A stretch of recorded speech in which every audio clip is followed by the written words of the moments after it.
무상의료라고 하면 별다른 건 아니고 이제 간단하게는 의료 이용할 때 본인 부담을 좀 없애자라는 거죠. 그러려고 하면 이제 건강보험으로 병원비를 해결하자는 운동이었던 거고요. 뭐 광의의 의미로는 이제 이 전반적인 이 우리나라 의료 공급 체계를 민간 의료기관 중심의 의료 공급 체계를 좀 공공의료 중심으로 좀 재편하자는 의미도 있지만 사실 아직까지는 협의의 의미로 되어 있고요. 무상의료 운동은 어느 정도 성과를 보이기도 했었습니다. 이렇게 이제 2005년도에 이제 암부터 무상의료 해서 사실 지금은 이제 암 질환의 보장성이 그래서 다른 건강보험의 보장률의 평균 한 62%인 거에 비해서 지금은 한 75% 정도까지 올라가는 효과는 있었지만 여전히 이제 병원비 그렇더라도 덩치가 크기 때문에 국민들의 부담이 좀 적지는 않죠. 하지만 이 운동의 이제 한계 역시도 좀 있었는데 사실 그동안 이제 보건의료 운동에서의 가장 큰 운동이었다라고 하면 2000년도에 이제 그 재정통합이었을 겁니다. 이제 각각의 조합별로 나눠져 있던 거를 이제 하나로 이제 통합을 했었던 거죠. 그래서 재정통합은 2000년도에 이루어지면서 그 전에 이제 의료보험이라는 이름에서 이제 건강보험이라는 표현을 좀 쓰기 시작했었고 그 자체로는 굉장히 큰 성과였죠.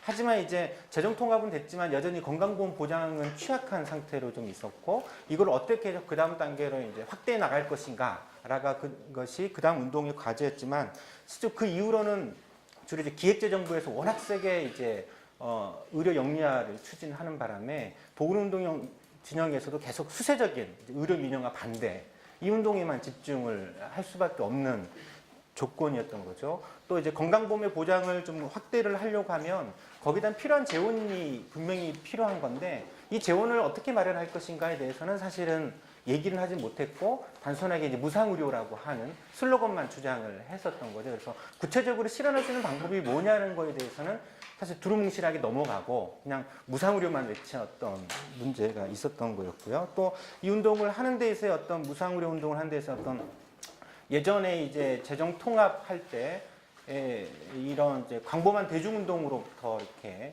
그게 실현 가능했었다라고 하면 그 이후로는 사실은 좀 추세적인 조건에서 전혀 이제 대중운동들을 좀 만들어내고 있지는 좀 못했었던 측면들이 있습니다.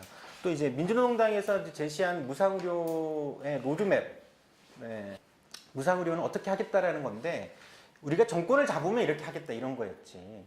그러니까 정권을 못 잡기가 어려운 객관적인 조건에서는 이 운동이 현실의 운동을 어떻게 좀 만들어 나갈 것이냐 하는 거에 대해서는 사실은 고민이 없었던 거였던 거죠. 그런 와중에 사실 보건의료의 진영, 이 보건의료의 물적 토대 자체가 지금은 그러니까 2000년대 초반하고 지금은 완전히 바뀌어 버렸다는 것이 이것을 좀 이해할 필요가 있습니다. 이미 의료 민영화 뭐 잘 아시겠지만 지금 이미 적지 않게 의료 민영화는 사실 진행되고 있는 거죠. 경제자유구역에 영리병원 이미 도입이 된 거고 영리자법인도 지금 정부가 이미 추진을 한 거고요.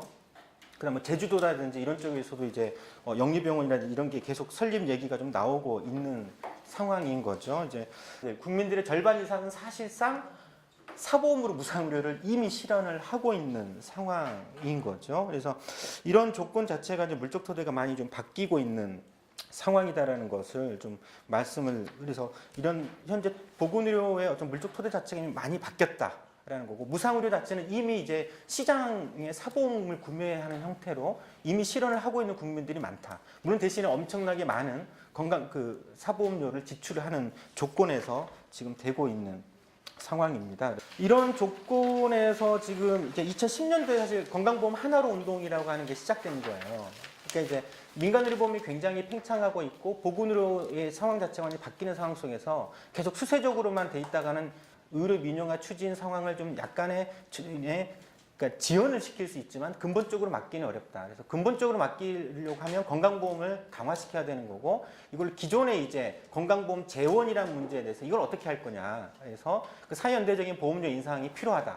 그래서 국민들이 11,000원씩만 더 내면 충분히 건강보험 하나로 무상의료가 가능하다라고 하는 운동을 시작을 했었던 거죠. 물론 그건 이제 대선을 염두에 두고 한시적으로 시작하는 운동이었기 때문에 사실은 대선에서 야권 패배로 실패했었던 거고요. 물론 이제 건강보험 하나로 운동은 보건의료 운동 진영 내에서 엄청난 논쟁과 갈등을 양산을 하게 됩니다. 그리고 대부분의 이제 그동안 주축이었던 보건의료 운동 세력들은 이 운동을 받아들이지 못하죠. 핵심 논리는 그거인 거죠. 왜 노동자들이 건강보험료를 더 내야 되느냐. 그리고 지금의 이제 민간의료 중심의 공급 체계에서 놔두면 보장성 확대해봐야 재원 투자해봐야 건강보험 보장으로 확대 연결이 안 된다. 그러니까 밑 빠진 독이 물 붓기 이런 논리들 가지고 사실 비판을 좀 하면서 사실 이제 뭐 힘있게 되지는 못했죠. 잠시 이제 이슈를 만들어내긴 했지만 지속성을 갖고 있지는 못한 상태로 2012년도에 끝났지만 우리 이제 물론 이제 그렇다라고 하더라도 이제 이 건강보험 하나로 운동에 갖고 있는 취지나 이런 거에 동의하는 이런 흐름들은 사실은 지역이나 시민사회에서도 조금씩 더 지속적으로 확대되고 있는 상황이기는 합니다. 지금의 이제 국민의료비 전체를 보면 외국에 비하면 OECD 평균에 비해서는 아직 좀 적게 지출을 하고 있습니다. GDP 대비 7.6% 정도. 이게 이제 증가율이 굉장히 가파랐는데 최근에서는 좀 증가율이 좀 둔화되고 있는 이제 경제 효과일 수도 있고요. 뭐 여러 가지 효과일 수도 있는데 어쨌든 좀 둔화되고 있는 상황이죠. 어쨌든 사회 전체적으로는 외국에 비해서 좀 적게 지출하는 건 맞지만 여기에 들어가지 않는 민간의료보험 지출을 따진다라고 하면 이미 OECD 수준 이상의 의료비 목적으로 지출은 하고 있는 상황이다라는 거고요. 그리고 이제 공공 지출은 물론 또 굉장히 취약하죠. 우리나라의 공공 지출은 한 54% 정도 되고요. OECD 수준에 비해서도 또 공공 지출만 보더라도 한 17조 정도 되는 겁니다. 이거는 이제 국민의료비 지출 내에서 이제 공공 지출과 사적 지출을 비교하는 거죠. 이런 상황이고요. 대략 그래서 이제 OECD 평균 수준의 공적 지출로 늘리려고 하면 대략 한 공적 재원이 한 17조 정도가 더 필요합니다. 물론 이 재원은 단순하게 사적 지출이 줄어든 만큼 공적 지출이 늘어나는 효과이기 때문에 전체 국민 의료비에서 증가는 미치는 영향은 없죠. 내부에서 이걸 사적 지출로 해결할 거냐, 공적 지출로 해결할 거냐의 문제일 뿐이고, 그리고 이제 국민 의료비에서 공적 지출의 대부분은 건강보험이고요. 그 외에 이제 의료급여라든지 산재보험이 담당을 하고 있는 상황입니다. 그래서 이 공적 지출이라고 하는 공적 지출로 지출하는 재원이 아마 아시겠지만 뭐 사회보험료라든지 국고조세라든지 이런 방식으로 들어가지만 국민의료비에서 사적 지출은 전적으로 국민들이 이제 부담하는 거기 때문에 굉장히 소득 역신적인 측면들이 좀 강하다는 걸 말씀드리고요. 그러면 이제 2013년도에 건강보험 재정 수입 지출 현황을 제가 정리를 해봤습니다. 그래서 직장 가입자와 지역 가입자들을 보면 어쨌든 건강보험은 이제 사연대적인 방식으로 지출을 하기 때문에 가입자들이 국민들이 내는 건강보험료 부담보다는 받는 혜택이 항상 한 170%, 180% 정도로 높습니다.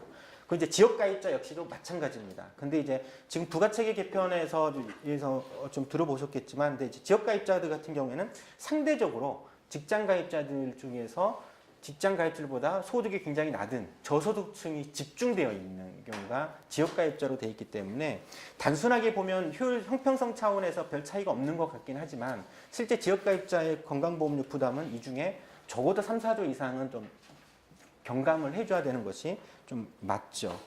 국고지원은 우리가 이제 흔히 건강보험 재정의 20%를 국고지원하도록 돼 있다라고 알려져 있지만 좀 자세히 좀 알 필요가 있습니다. 실제적으로 20%라기보다는 정확하게는 14%입니다. 일반 조세로는 14%가 국고에서 지원되도록 돼 있고 나머지 6%는 담배세입니다. 그래서 건강보험 재정 수입의 법적 취지로는 20%가 지출이 지급이 돼야 되지만 실질적으로 보면 최근에 보면 20%에 이른 적이 단 한 번도 없었습니다. 지금 작년 같은 경우에는 거의 14.9% 정도밖에 안 되거든요. 이건 두 가지 이유가 있습니다. 일단 국고지원 방식에서 14%는 이게 법적으로 예상보험료로 되어 있기 때문에 내년도에 예상보험료 수입이 이 정도 될 것이라는 거에 14%인데 기획재정부가 항상 축소 추계를 해오는 방식으로 그래서 이제 하기 때문에 국고지원액이 항상 적고요. 또 하나는 이제 건강증진기금에서 이건 담배세에 들어가는 건데 담배세에서 법적 취지로 6%가 들어가야 되긴 하지만 실제 이제 건강증진기금에서는 2조 넘게 들어가야 되긴 하지만 현재는 1조 정도만 이제 담배세에서는 들어가고 있는 상황이죠. 그래서 뭐 그렇다라는 거고요. 그리고 지금 국민 의료비의 현황들을 보면 의료 양극화라고 하는 것이 상당히 큽니다. 그러니까 건강보험 보장이 취약하기 때문에 사실 병원 문턱이 굉장히 높은 거죠. 그래서 이 문턱 역시도 이제 소득의 수준에 따라서 다르죠. 소득이 많은 사람들은 이 문턱이 상대적으로 낮기 때문에 충분히 넘어설 수 있지만 서민들이나 저소득층은 문턱이 굉장히 높기 때문에 의료 이용에 굉장히 차이가 많이 나고 있습니다. 고소득층은 자신에게 필요한 충분히 의료 이용을 하고 있는 상태인 거고 저소득층이 높은 의료비 장벽으로 인해서 필요한 의료 서비스를 이용하고 있지 못하기 때문에 발생되는 현상이다라고 이해를 하셔야 되겠습니다. 이렇게 이제 건강보험 보장이 취약하고 의료 양극화가 발생되고 이런 상황에서 이제 국민들이 어쩔 수 없이 이제 민간의료보험에 많이 가입하고 있는데요. 이 현황 자료는 많이 보셨을 것 같습니다. 2010년도 현재 이제 가구당 평균 한 23만 원 정도의 민간의료보험을 지출을 하고 있습니다. 대부분 뭐 암보험, 실손의료보험, CI라는 질병보험인 건데요. 이게 이제 민간의료보험 보면 소득 수준에 따라서 다릅니다. 그러니까 이제 뭐 4천만 원, 5천만 원 이상의 소득자들은 가구당 5개, 6개씩 가입을 하고 있거든요. 그리고 월 지출도 30만 원, 40만 원입니다. 저소득층은 1개, 2개밖에 가입 못하고 있고 보험료도 3만 원, 10만 원. 그것도 소득에서 차지하는 비중은 또 굉장히 높은 상황인 거죠. 그러니까 민간의료보험 시장이 팽창하면 팽창할수록 이 취약한 사회보장제도로 인한 양극화를 오히려 악화시키는 방식으로 작동되는 상황이라는 거죠. 그런 이제 민간의료보험 문제점이 있고 또 하나는 최근 들어서는 이래서 좀 보이고 있는 현상이 12페이지 보면 기업복지가 굉장히 탄탄해졌어요. 그러니까 노동 내부의 양극화가 아주 심각한 상황입니다. 노동 상위 계층 같은 경우에는 사실은 기업 부담으로 무상의료가 되고 있는, 심지어 무상교육도 많이 되고 있는 상태이죠. 그러니까 실손의료보험이 전체 지금 현재 가입자 국민의 한 60%, 3천만 명이 가입하고 있는데 그중에 약 500만 명이 넘는 경우가 기업복지로 해결을 하고 있는 겁니다. 대표적으로 공무원, 교직원들은 전부 단체 실손보험 해주고 있고요. 또 이렇게 잘 나가는 대기업이라든지 뭐 이런 쪽도 다 기업복지로 실손의료보험을 다 단체 실손보험으로 해주고 있죠. 이제 이거 자체가 이제 노동계층 내의 양극화를 더 악화시키는 방식인 거죠. 그러니까 안정된 정규직들 같은 경우에는 기업복지도 탄탄하고 소득도 있고 그렇기 때문에 또 민간의료보험도 소득이 있으니까 민간의료보험으로 2층, 3층 정도의 안전망을 갖추고 있는 반면에 노동 하위계층은 고용 자체도 불안전하고 소득도 적고 그런다고 기업복지가 있는 것도 아니고 민간의료보험 가입하기에는 본인 부담이 너무 세고 그러다 보니까 의료 이용을 제대로 못하고 하는 이런 방식의 양극화가 좀 악화되고 있는 거고요. 그러니까 사회복지를 하게 되면 기업이 부담해야 되는 사회보장 기여금들이 있잖아요. 그거를 계산을 하고 또 자기가 고용하고 있는 노동자들에게 기업복지만 제공해 준다고 할 때 이 비용이 사실은 더 적게 들어가는 것 같아요. 이런 연구들이 많지는 않은 것 같은데 어쨌든 의료 쪽만 계산해 보더라도 실제 그렇게 제 계산으로는 그렇게 나오더라고요. 그리고 이제 민간의료보험 자체는 13페이지 보시면 이건 지속 가능성은 없습니다. 그러니까 건강보험 제도는 소득 있는 사람들이 내고 부담 능력에 따라 내고 필요에 따라 받는 거기 때문에 필요에 따라 받는 주 계층은 연령으로 따지면 어린애들과 그리고 어르신들이 주로 많이 지출을 하는 거잖아요. 근데 민간의료보험은 가입한 당사자만 그리고 그 해당 시점에서만 혜택을 볼 수가 있거든요. 나중에 60세 이상부터 본격적으로 의료비가 지출이 되거든요. 생애의료비로 계산하면 60세 이후에 전체 생애의료비의 60%를 지출을 합니다. 이때는 대부분 소득이 없는 퇴직 이후의 상황인 거죠. 이제 그런 문제들이 있기 때문에 민간의료보험이 기본적인 의료 불안 자체를 해결하는 건 근본적으로 불가능하다. 물론 해결할 수 있죠. 해결하려고 하면 80세, 100세까지 민간의료보험을 끌고 가야 되거든요. 실손의료보험을. 근데 30, 40대는 의료 이용량이 적기 때문에 10,000원, 20,000원밖에 안 되지만 80세로 올라가게 되면 80세까지 되면 월 실손의료보험료만 60만 원이 이를 것이다라고 하는 게 이건 제 주장이 아니라 정부가 인정한 금융위원회에서 공식 자료에서 이렇게 발표한 자료가 그런 거죠. 그러니까 의료 이용량이 연령에 따라서 급격하게 증가하다 보니까 실손보험료가 갱신할 때마다 보험료가 계속 3년 갱신할 때마다 40%, 60%씩 지속적으로 올라가는 구조인 거죠. 나중에는 소득이 없는 상태에서는 그래서 민간의료보험으로 해결한다는 것은 근본적으로 불가능한 상황이라는 거죠. 의료 민영화의 핵심은 의료 공급자들 역량시키는 측면도 있지만 더 중요하게는 보험제도입니다. 건강보험 대신에 민간의료보험을 활성화시키면서 결국 민간의료보험이 건강보험을 포위해서 잡아먹는 방식이라는 것들을 좀 알 필요가 있을 것 같고요. 건강보험 하나로 운동은 그래서 이런 맥락에서 보면 보험료를 더 내자는 운동이죠. 보험료를 더 내자는 운동이지만 실질적으로 의료비 지출을 줄이자는 운동입니다. 의료비의 대부분 적지 않게는 본인 부담으로 건강보험료가 60% 해주고 내가 40%를 부담하고 있는 거를 이거를 줄이고 건강보험 재정을 높이자라는 거죠. 그러니까 건강보험 재정에 대해서 납부해야 될 비용은 늘어나겠죠. 건강보험료는. 하지만 이 본인 부담 측면에서는 대폭 줄어드는 효과가 있죠. 그리고 이 차이도 각각 있잖아요. 건강보험 재정은 절반 정도만 직접 그 건강보험료를 내고 나머지 반은 국고와 사업주 부담이 되는 이런 사회연대적인 방식이고, 건강보험료는 또 소득에 따라서 납부하기 때문에 건강보험료만 보더라도 상위 30%가 전체 60%를 부담하고 있는 구조라는 겁니다. 그래서 예전에 이제 건강보험 하나로 시민회의에서는 대략 한 14조 정도 재원을 마련을 하게 되면 건강보험의 보장률 62%를 한 80%로 높일 수 있겠다. 80% 정도만 되더라도 웬만한 의료비 다 해결이 되고 사보험에, 특히 실손의료보험에 가입할 필요는 없겠다라는 거죠. 이제 이런 운동을 했었던 거고요. 물론 이제 14조란 재원은 조금 세긴 해요.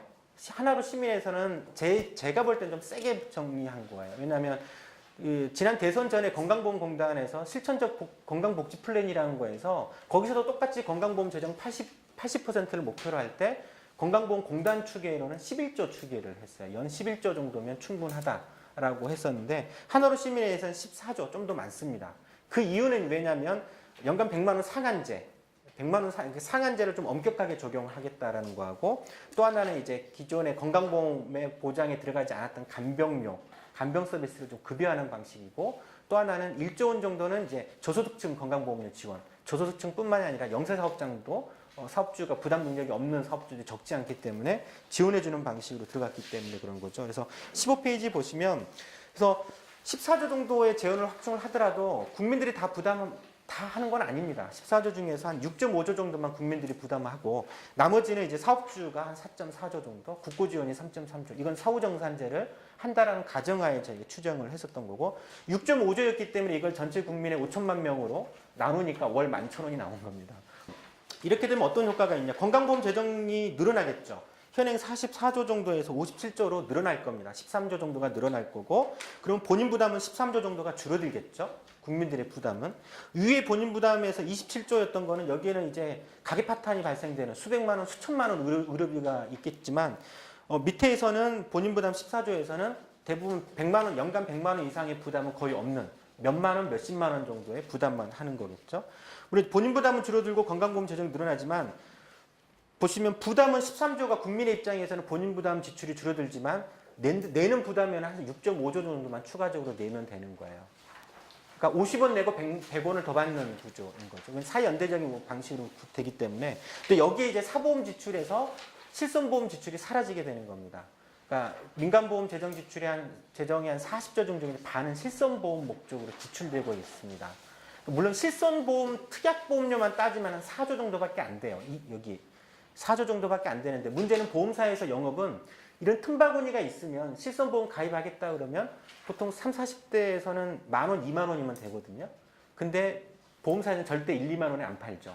7만 원, 10만 원으로 만들어서 팝니다. 온갖 띄옥 팔기로 만들어가지고 부풀리는 방식으로 하기 때문에 그런 것까지 감안한다라고 했을 때 20조 정도의 추가 지출을 줄일 수 있기 때문에 국민들 입장에서 보면 훨씬 의료비 지출 부담이 줄어들죠. 특히 이제 사보험 지출이 줄어드는 효과가 굉장히 큽니다. 또 건강보험 하나로 운동은 이런 이제 노동 내부의 이 양극화, 격차를 완화시킬 수 있는, 해소할 수 있는 가장 이게 좋은 방법이기도 하죠. 아까 해서 이제 민간의료보험 되면서 노동 내부의 양극화가 발생되는 구조를 생각을 하면 소득이 있든 없든, 내가 소득이 고용이 안정되든 불안정이든, 소득이 많건 적건, 사보험에 가입했건 하지 않았건, 기업복지가 있건 없건 모든 국민들이 자기에게 필요한 의료 서비스는 똑같은 조건에서 이용할 수 있는 조건이 발생되는 거죠. 또 이제 이게 저는 이 운동은 결국에는 노동과 자본의 어떤 대립 구도를 굉장히 그 갈등 구조를 강화시키는 방식으로 될 거라고 봅니다. 왜냐하면 자본의 입장에서, 자본이나 재벌, 기업의 입장에서 이 운동을 사실 받아들이기가 어려워요. 그러니까 건강보험료를 올리자라고 하는 것은 국민들이 더 내겠다는 의미도 있지만 사업주 부담도 동달아 같이 올라가야 되거든요. 그게 아까 4.4조 정도면 지금 기업이 되는 법인세 전체 총액이 한 45조 정도 되잖아요. 10%를 더 내야 되는 거예요. 그러니까 기업의 사회보장 기여금을 늘리는 운동이기도 하고, 대신에 기업의 입장에서 보면 재벌들은 다 사보험사 갖고 있는데 이렇게 되면 실손의료보험 시장이 죽습니다. 그래서 지금 현재 전체 사보험 시장이 갖고 있는 1년의 연 보험료 수입이 한 190조 정도 됩니다. 그 중에 대략 한 20조 정도는 날라가죠. 이건 사실 적지 않은 규모이긴 하기 때문에 굉장히 치열한 방식인 거고요. 물론 이제 예전에 이제 이거 가지고 이제 뭐 복지 자체에 대해서 뭐 계급 투쟁의 부산물이라고 인식을 하면서 복지 투쟁은 상대적으로 소홀하고 시장 임금을 높이는 투쟁 중심으로 이제 여전히 좌파들이 갖고 있는 시각인데 전혀 그렇지는 않습니다. 우리나라 사회에서는 이미 복지 영역에서는요, 자본의 입장에서는 굉장히 이익 창출의 핵심적인 수단이 되고 있습니다. 이미 재벌들이나 이런 데는요, 보험회사는 그냥 캐시카우예요.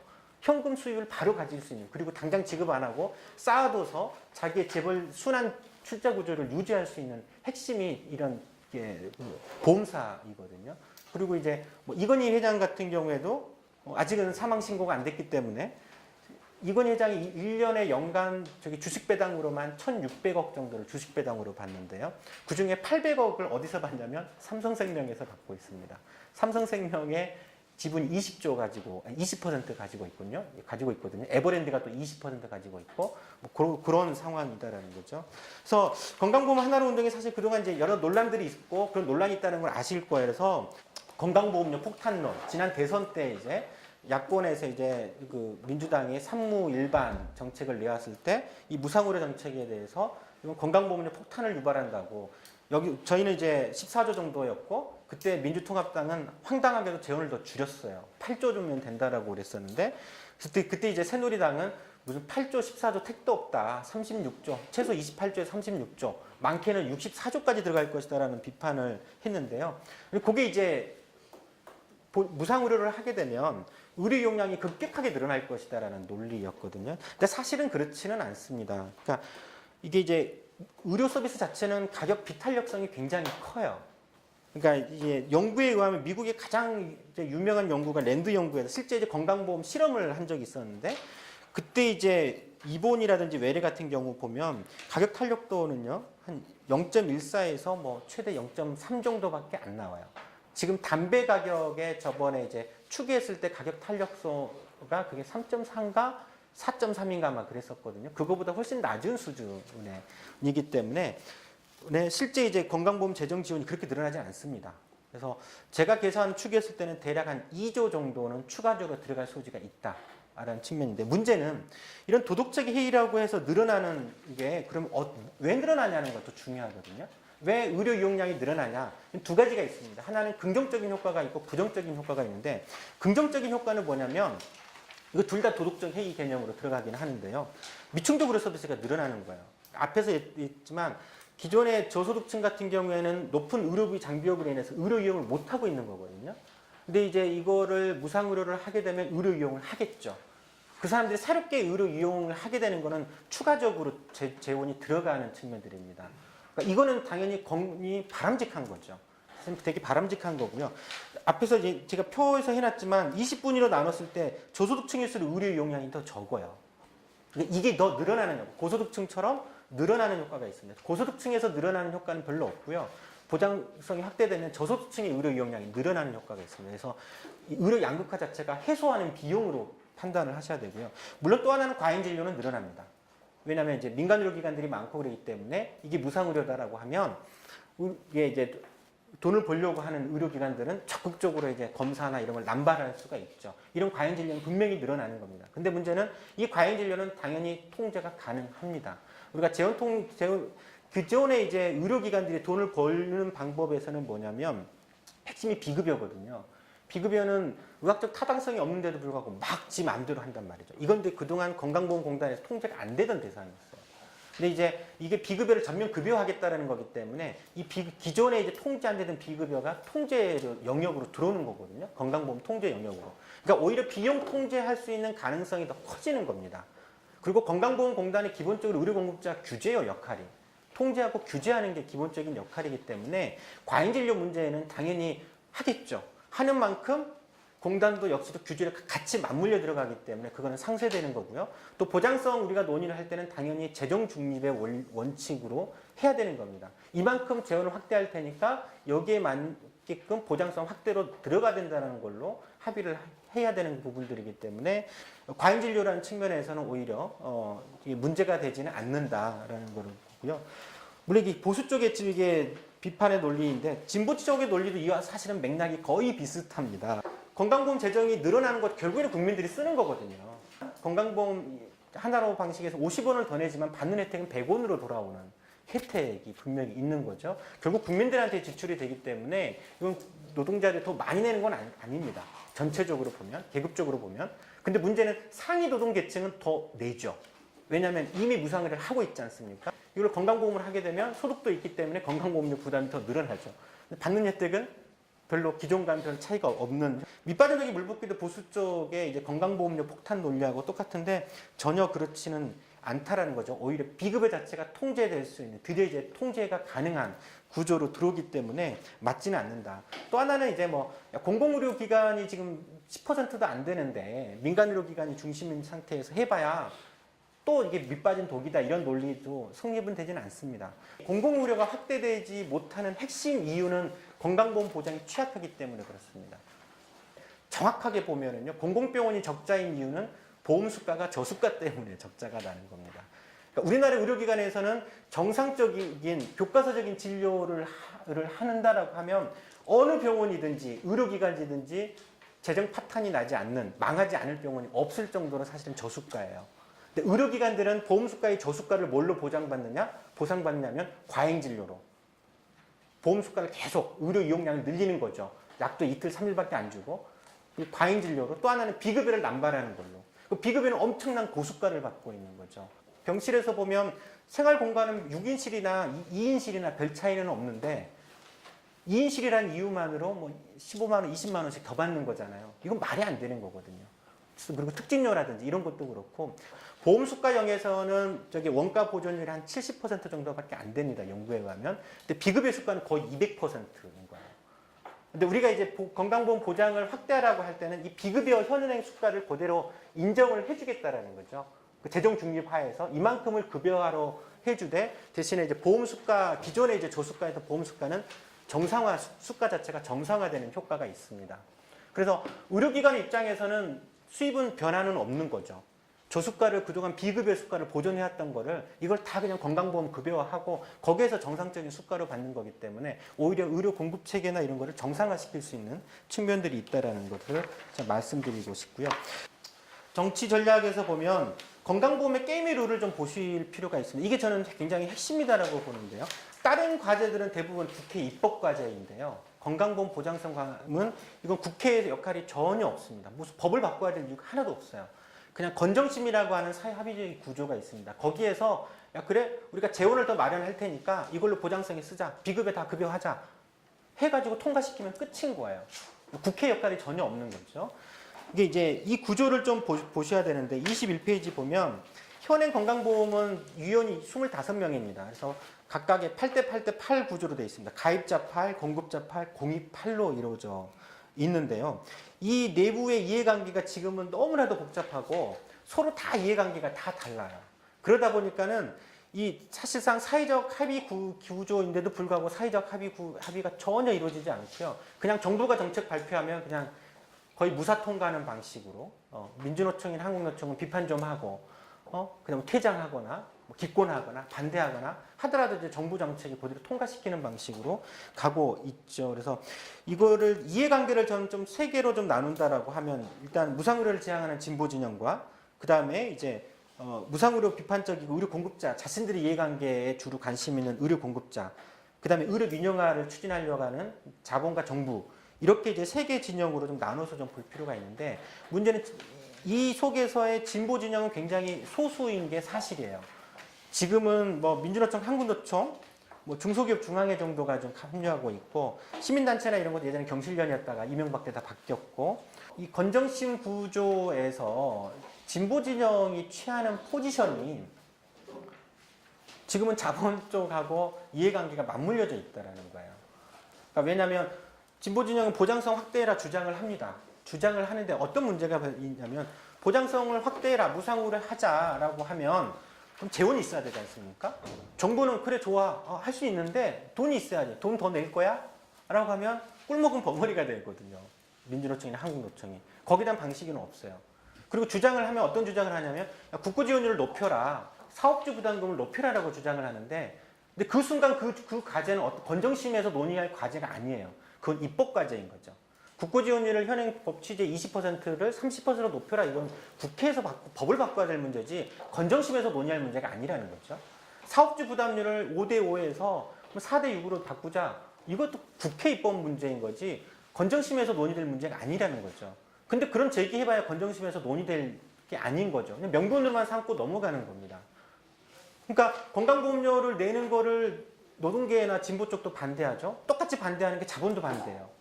자본도 당연히 반대하죠. 경총이나 이쪽에서 자기 부담 사회보장기여금이 늘어나기 때문에 반대하는 이런 구조인 거죠. 그러니까 이런 이제 여기에서 그래서 건정심의 구조 자체를 전 좀 자본 대 반자본 대립 구조로 좀 만들 필요가 있다. 그러려고 하면 건강보험료 그래 올려서 재원 마련을 할 테니까 무상으로 하자 하는 순간 건정심의 이 구조 자체가 완전히 재편이 돼버립니다. 어떤 식으로 재편이 되냐면 가입자는 그동안 똑같은 처지였어요. 다 서로 보험료를 안 내려고 했기 때문에. 근데 노동계 측이 내려고 하는 순간 이제 자본하고 갈라지죠. 자본들은 당연히 반대하겠죠. 그리고 이제 일부 이쪽 자변편을 드는 시민단체나 소비자단체는 당연히 반대할 겁니다. 자영업자 반대도 저쪽에도 반대할 거긴 맞지만 공급자는 달라져요. 최근에 공급자는 이제 8명인데 의사협회하고 병원협회가 3명인데 이들은 이해관계가 좀 그동안은 반대하는 쪽이었는데 최근에 입장이 좀 바뀌고 있어요. 민간보험 대신에 건강보험으로 하자 이거를 주장하기도 했었거든요. 그리고 이제 나머지 이제 치과협회, 한의사협회, 간호사협회, 약사회, 제약협회 이들은 무상의료하고 무상의료를 반대할 이유가 없어요. 정부 측도 마찬가지예요. 물론 기재부는 적극적으로 반대할 겁니다. 하지만 보건복지부나 다른 이제 건강보험공단, 심사평가원이 보장성 확대를 반대할 이유가 없잖아요. 그리고 다른 이제 전문가 위원들도 둘은 진보고 둘은 보수예요. 그동안 논리를 있기 때문에 반대하지 못하는 거죠. 건강보험 하나로 무상의료 하는 거는요, 간단합니다, 사실. 민주노총 입장만 바꾸면 그냥 돼요. 솔직히 얘기하면. 그냥 되는 건데 안 되는 거죠.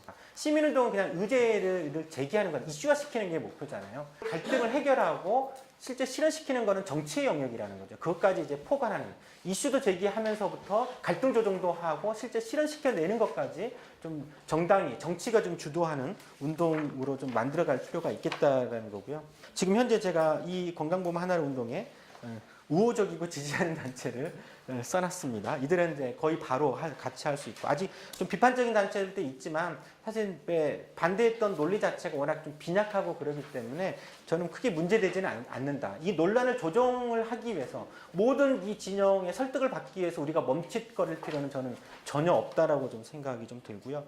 그리고 이제 연대체를 하더라도 좀 더 느슨한 네트워크 방식으로 했으면 좋겠다. 지금 무상의료운동본부나 이렇게 좀 중앙집권식, 상명 하복식의 어떤 이런 방식보다는 네트워크 방식으로 좀 하는 방식이 좀 좋겠고요.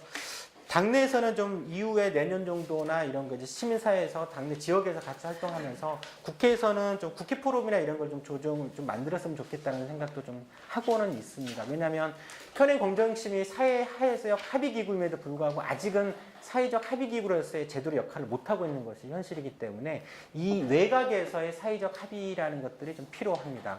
근데 그거는 좀 국회에서 그 판을 열어줄 필요가 있겠다. 그래서 국회의원들이 이 운동에 좀 취지에 동의하는 국회의원들이 모여서 물론 정의당 소속의 의원들이 좀 주도를 해야 되고 그렇게 할 수밖에 없을 거라고 생각하는데요. 그래서 각각의 이해관계자들 그 다음에 또 시민들도 시민위원회 같은 형태로 좀 조직해서 어떤 방식으로 우리가 이 건강보험을 좀 강화시키는 방향 가야 될 것인지를 논의하고 좀 사회적 합의를 거기에서 1차적으로 내오고 이걸 건정심이나 정부에 제안하는 방식으로 하면 상당히 의미 있게 성과를 남길 수 있겠다라고 생각을 좀 하고 있습니다.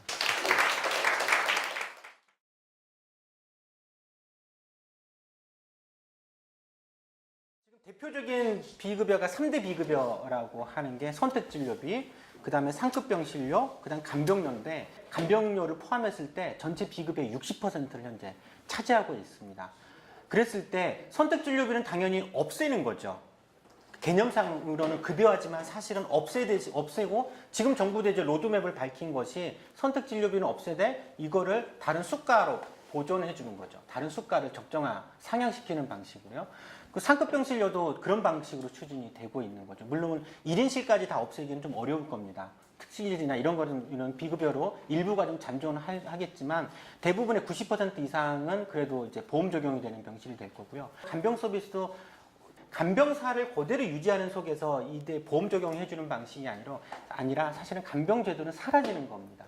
물론 논란의 여지는 있어요. 간병제도는 사라지되 병원이 간호 인력을 확충을 해서 간호사가 직접 서비스를 제공해 주는 거죠. 간호사나 간호조무사 인력을 확충하는 걸 통해서 그런 방식으로 들어가는 재원들은 보존을 해줄 필요가 있다는 거죠. 그러니까 지금의 맥락이 사실은 비급여라고 하는 건 그래서 굉장히 정치적입니다. 그래서 지금까지 의료기관들이, 그러니까 의료 공급자들이 보장성 확대를 반대했어요. 반대한 논리가 뭐였냐면 조금씩 급여하면 수가가 반으로 깎이는 거예요. 그러면 병원에서는 그동안 이 저수가를 이걸로 보존해왔던 거를 또 조금씩 수가될 때 이게 대폭 반 이상 깎여버리기 때문에 이를 또 이렇게 보상을 받으려면 과잉지를 더 해야 되는 구조가 있는 거죠. 물론 이제 이거를 인정해주면 안 된다는 주장도 하죠. 재판 쪽에서는. 그래서 저번에 이제 뭐 선택진료비 급여할 때 이게 오히려 수가 인상이라고 넘어가는 거에 비판을 했었는데 그건 어쩔 수 없는 거죠. 저는 그렇지 않으면 의료 공급자는 설득하기 어렵습니다. 그리고 현실적으로 그거는 해줘야 되는 게 맞는 거고요. 그래서 의료 시스템의 전반적인 거를 좀 정상화시키려고 하는 방식으로 생각을 해야 되기 때문에 어쨌든 그 비용 비급여에 대한 그 과중한 이게 말도 안 되는 진짜 고수가의 부담을 국민들이 환자들이 직접 부담해왔던 거를 이제 재정으로 정상화시키면서 다 하자라고 하는 주장인 겁니다. 방식에 따라서 뭘 먼저 계산하느냐에 따라서 100만 원 상한제 비중이 더 올라가기도 하고 그러는 건데요. 요거는 이제 어떤 개념이냐면 입원 진료 같은 경우에는 보장률이 지금 한 50% 초반대이거든요. 입원 진료비에서는 이거를 90%로 높이는 거죠. 높이니까 본인 부담이 대폭 줄어들 거잖아요. 근데 그렇더라도 이제 다른 이제 외래 의료 이용까지 하는 거랑 따지면 연간 100만 원이 넘어갈 수가 있는 거죠. 그러니까 그래서 그런 경우에는 추가적으로 보상을 해주는 금액인 거죠. 이제 그거를 예를 들어서 입원 진료를 예를 들면 80% 정도로 좀으로만 맞추고 나머지를 연간 100만 원 상한제로 묶을 수도 있습니다. 그러면 이제 입원 진료 보장률은 80%라면 재원은 더 줄겠죠. 한 4, 5조 정도로 줄 거고 100만 원 상한제 부담으로 하는 비용은 더 늘어나겠죠. 본인 부담 30%는 가고 그동안 비급여했던 거 필수적인 항목들에서는 급여로 넘어가니까 보장성이 좀 올라가긴 하겠죠. 그리고 입원은 주로 큰 병원비가 발생되는 입원의 보장률은 확 올라가게 되는 거죠. 그렇더라도 각각에서 따지다 보면 본인 부담액이 100만 원이 넘어갈 수는 있기 때문에 그거는 이제 연간 100만 원 상한제로 묶는 거죠. 그래서 이건 어떤 방식으로 설계하느냐에 따라서 이 비중이 좀 더 크실 수도 있고 요게 좀 더 줄어들 수도 있고 막 그런 효과는 있습니다. 그래서 전체적으로는 그래서 한 13조 정도 보장수로 들어가는 거는 그 정도라고 하면 사실 대부분은 입원에 대부분이 들어가요. 사실. 그리고 일부가 외래 들어가고 약값은 거의 들어가지 않습니다. 근데 이제 나중에 이제 약값은 이제 100만 원 상한제 정도에서나 좀 걸리게 되는 방식이고 외국에서도 약값은요 대부분 본인 부담률 30%예요. 평균적으로. 근데 일본 같은 경우에는 OECD 평균이 90%가 넘죠. 외래는 외국 같은 경우에 한 80% 정도 내외 정도 돼요. 보장률이 그래서 주로 중병이 병원비가 많이 덩치가 큰 걸 중심으로 보장해주는 구조로 되어 있습니다. 그래서 선택진료비, 뭐 상급병 진료, 간병료 다 입원과 관련되어 있는 거죠. 사실 국민들이 두려운 거는 여기에서 발생되는 것 때문에 두려운 거지 여기서 발생되는 게 두렵지는 않습니다. 물론 일부 당뇨병 환자는 약값 부담이 적지 않은 건 사실인데 그건 나중에 이제 100만 원 상한제로 묶는 방식으로 가는 거겠죠. 그래서 대부분의 재정은 여기에 쏟아붓게 되는 겁니다. 구조 자체는. 네. 그래서 외래에서의 의료 이용량 폭등이나 이런 건 발생되지는 않습니다. 네. 그리고 입원 같은 경우 의료 이용량은 이건 뭐 생각하기 나름이에요. 저는 이제 도덕적 해이 측면에서 미충족 의료 서비스 2조 정도가 추가적으로 들어갈 수 있다고 하는데 대부분의 건강보험 보장성 연구에서 재원 방안은요 건강보험공단이든 보건사연구원이든 미충족 의료 서비스가 추가로 들어간 재원은 계산도 하지 않습니다. 원래 재정 중립으로 간다 이런 거기 때문에 가계 파탄의 핵심이 본인 부담 상한제입니다. 어느 나라도 다 그렇게 두고 있거든요. 그런데 이제 MRI나 이런 것도 이제 급여가 되는 거죠. 네. 물론 이제 무작정 급여를 하는 거를 해줄 거냐 그러지는 않습니다. 이제 예를 들면 적응증이 안 되는데도 막 끄어댄다. 이거는 그냥 지급을 거부하는 거죠. 삭감해버리기 때문에. 그리고 많은 분들이 야, 비급여 그거 어떻게 없애냐라고 그러는데요. 비급여가 있는 나라가 희한한 나라예요. 비급여가 있나요? 일본도 비급여가 없습니다. 그러니까 신의료 기술이나 이런 게 들어오더라도 이게 의학적 타당성이 있고 해당되는 적응증에 쓰는 건 다 급여화가 되거든요. 유럽이나 대만 다 마찬가지입니다. 수가제도가 포괄수가제를 해야 됩니다. 포괄수가제는 바로 할 수밖에 없는 구조예요. 사실 의료 공급자들이 두려워하는 게 그거죠. 그러니까 재정 문제 때문에 아니 보수나 진보나 다 밑빠진 독에 물붓기 재정 파탄이라고 얘기하는데 그러면 의료 공급자들은 쌍수를 들고 환영해야 되잖아요. 그렇죠? 자기네들은 호주머니가 더 두둑해지니까. 근데 그렇진 않다는 의료 공급자도 그렇게 보지는 않고 이게 되면 이제 건강보험이 다 모든 영역을 통제하는 거기 때문에 완전히 건강보험이 우리 목줄을 진다라는 논리로 반대를 해요. 사실 제 경험으로 따지면 제가 이제 이렇게 아이코 무료 생협 같은 경우는 주로 엄마들 대상으로 이제 사보험 얘기를 하면서 이제 무상으로 얘기하면서 이제 사보험 얘기를 하고 그러면 굉장히 이해도가 빨라요. 그러니까 이건 단순하게 비교가 되는 거죠. 예를 들면 생각을 해봐라. 이게 건강보험으로 다 병원비 해결하면 사보험, 실손보험 이런 거 왜 필요가 있느냐. 이게 안 되니까 이렇게 하는 건데 단순하게 계산해봐. 당신이 지금 민간의료보험으로 사보험으로 얼마나 많이 지출하고 있냐. 다 따로따로 해가지고 기본적으로 3, 40만 원 아니냐. 근데 건강보험료 조금 올리더라도 이걸로 이 정도면 충분히 가능하다. 현재보다 대략 한 30% 정도만 부담을 하면 그럼 대부분 월 300만 원 소득자 같은 경우에는 9만 원을 지금 건강보험료로 내고 있으니까 30% 2만 7천 원만 더 내면 이걸 된다라는 거를 보여주면 그러면 이렇게 수십만 원의 실손의료보험에 가입할 필요가 없어지는 거거든요. 그러니까 이제 아빠들은 사실 설득이 그러니까 논리가 조금 어려운 측면들이 있어요. 이것저것 막 설명해야 될 게 많아. 근데 엄마들은 즉자적이에요. 엄마들 같은 경우 왜냐하면 가게 다 적으면서 사보험 지출이 지금은 이건 나중에 되면 이건 어떻게 감당이 불가능할 정도로 또 갱신할 때마다 보험료 퍽퍽퍽 올라가는 거를 느끼기 때문에 이걸 굉장히 잘 알고 있어요. 그래서 사실 건강보험으로 하게 되면 이거 필요 없는 거다라고 사보험 대신에 건강보험 하나로라고 슬로건을 정한 거 역시도 좀 사보험을 먼저 접근하는 거예요. 사보험의 문제들. 사보험이 얼마나 지출하고 있느냐. 근데 사실 건강보험으로 하면 사보험 가입할 필요가 없는 거 아니냐라는 거죠.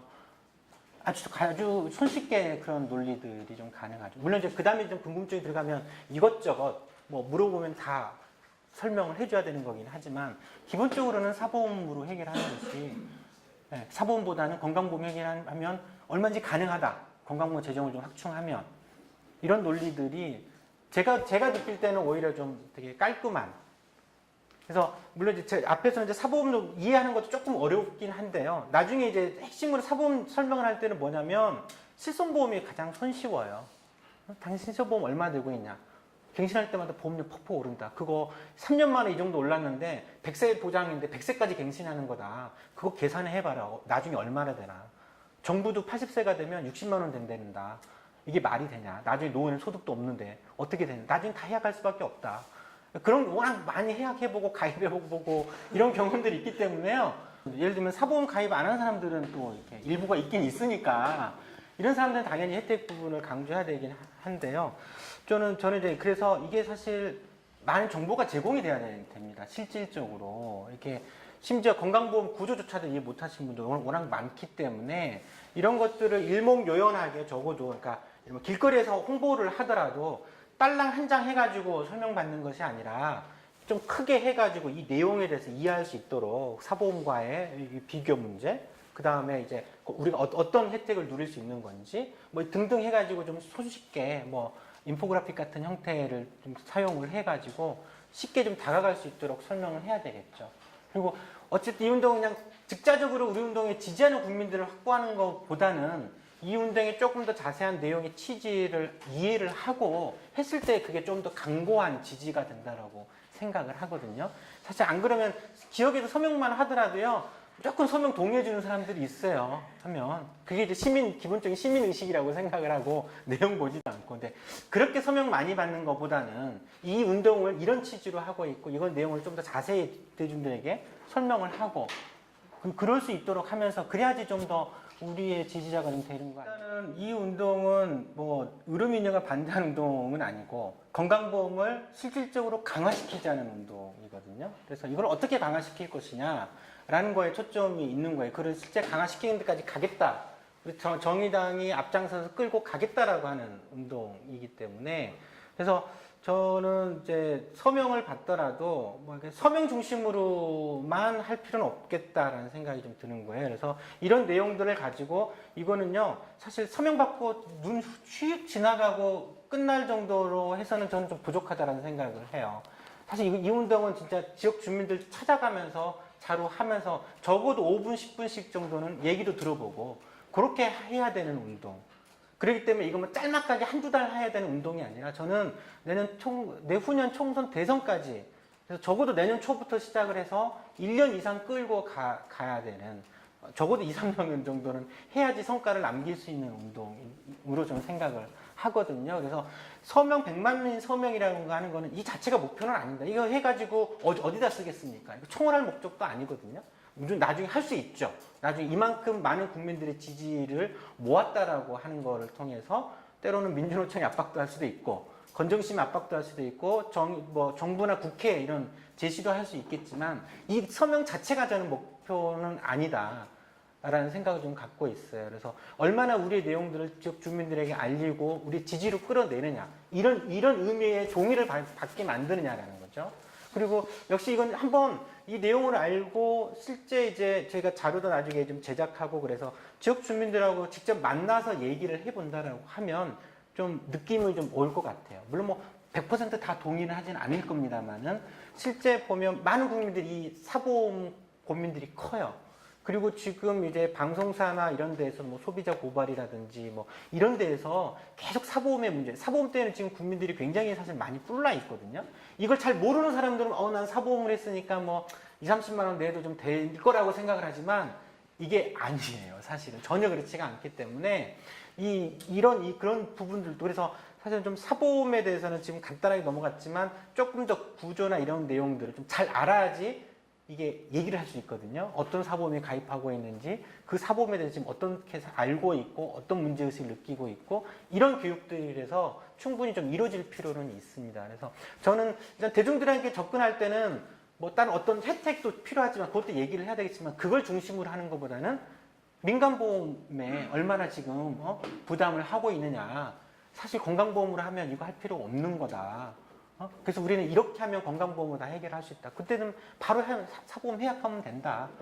이런 논리들이 사실은 저는 제 경험으로는 훨씬 먹힌다는 생각을 좀 갖고 있어요.